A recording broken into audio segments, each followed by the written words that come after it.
Hello everyone, welcome to another mini vlog. মাৰ ঘৰত আজি দ্বিতীয়টো দিন ৰাতিপুৱাই দেখিছেনে মায়ে একগালমান কাপোৰ ধুইছে আজি হেতু যোৱাকালি ঘৰত সকামো আছিলে কাপোৰ কানি অলপমান ধুবলগীয়া হৈছে ৰাতিপুৱা শুৱাৰ পৰা উঠি চাহ খোৱা হ'ল বাৰু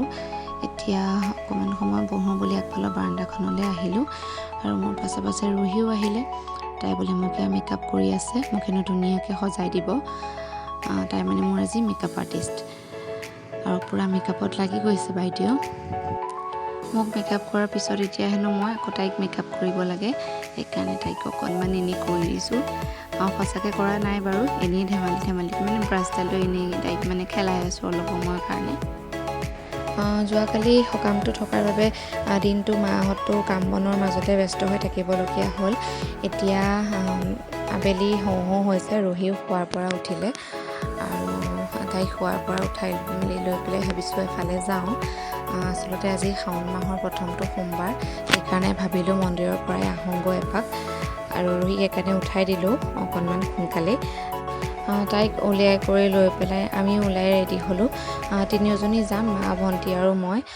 ৰুহিক থৈ যাবলৈ অকণমান প্ৰব্লেম হয় তাৰপিছত আমনি কৰিব পাৰে যে সেইকাৰণে মায়ে ক'লে বোলে ময়ো যাম সেইকাৰণে তিনিওজনী ওলাইছোঁ যাবলৈ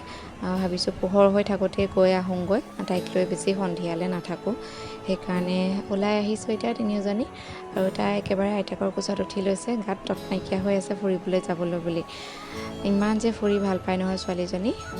আৰু বতৰটো চাওকচোন ইমান বেছি ধুনীয়া কৰিছে এইফালে আমাৰ ইয়াৰ বাইদেৱে ৰিলছ বনোৱাত ব্যস্ত কি যে এটা ৰিয়েকশ্যন দিছে নহয় তাই আৰু এইফালে সৰুজনী ৰুহি আইতাকৰ কোচৰ পৰা ননমাই হ'ল আৰু আমি এইফালে টমটমৰ কাৰণে ৰৈ আছোঁ ভাবিছোঁ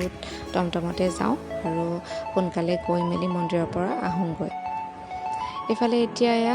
মন্দিৰ আহি পালোহি আমি যোৱাৰ সময়খিনিত কোনো বেলেগ মানুহ নাছিলে অৱশ্যে ভিৰটো নাপালোঁ আগবেলাতে মানুহবোৰে সেৱা কৰি আহিলেগৈ আৰু আমিও এতিয়া উভতি আহিলোঁ ঘৰলৈ আৰু যোৱাকালি ভিডিঅ' কৰা নহ'লে ৰাতি হৈছে নেক্সট ডে কাম বনখিনি কৰি মেলি সকলো আজৰি হ'লোঁ আৰু এতিয়া ভাবিছোঁ অকণমান ওলাই যাওঁ বুলি ওচৰতে সেইকাৰণে আহিলোঁ এতিয়া ডাঙৰ জেঠাইহঁতৰ ঘৰলৈ আহি লৈ পেলাই এতিয়া এইজনী ডাঙৰ জেঠাইৰ মানে নাতিনী সৰুজন দাদাৰ ছোৱালী তাইক লগ পাই ৰুহি মানে খুব ফূৰ্তি দুইজনী একেবাৰে নাচিবলৈ লাগে ইজনীয়ে সিজনীক মানে শিকাই আছে এনেকৈ দিয়া তেনেকৈ দিয়া এনেকৈ তাত অলপ সময় কথা বতৰা পাতি আহিলোঁ ঘৰলৈ আৰু সন্ধিয়া সময়তে ভণ্টিয়ে ধুনীয়াকৈ একদম বানানা শ্বেক বনালে আৰু চবকে দিলে খাই বৈ আজৰি হওঁ মানে আকৌ ধুনীয়াকৈ তাই একদম ম'ম'ও বনালে সদায় তাইক কৈ থাকোঁ মই ঘৰলৈ গ'লে তই মোক বনাই নোখোৱাও ভালকৈ সেইকাৰণে একদম তাই আজি ধুনীয়াকৈ ম'ম'জ বনালে আৰু বহুত বেছি টেষ্টি হৈছিলে ম'ম'বোৰ ভিডিঅ'টো কেনে পালে জনাব যদি ভাল লাগে প্লিজ এটা লাইক কৰিব অন্য এটা ভ্লগত আকৌ লগ পাম সকলোকে আজিলৈ আহোঁ বাই বাই